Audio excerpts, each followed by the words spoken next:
The wise scholar's realization. In the grand city of Madurai, there lived a scholar named Aadhavan.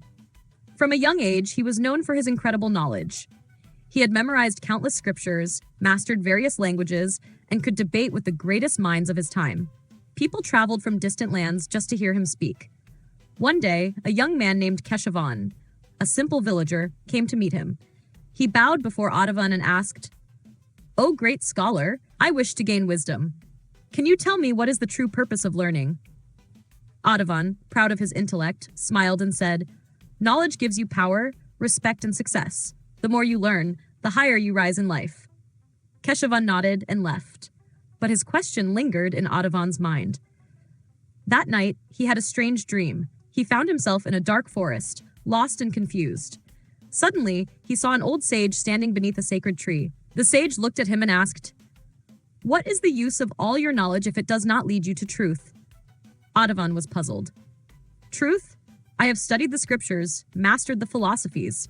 What more is there?" The sage smiled. "Tell me, have you ever bowed before wisdom itself?" Aadhavan frowned. "I bow to none." The sage shook his head. "Then all your learning is in vain."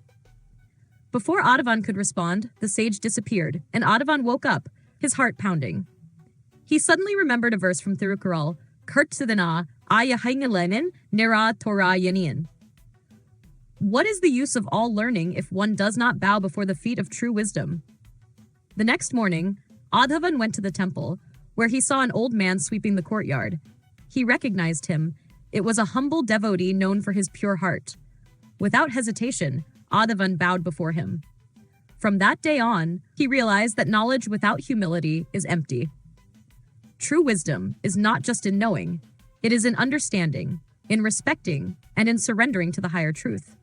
And so, the great scholar became a true seeker of wisdom, not just in books, but in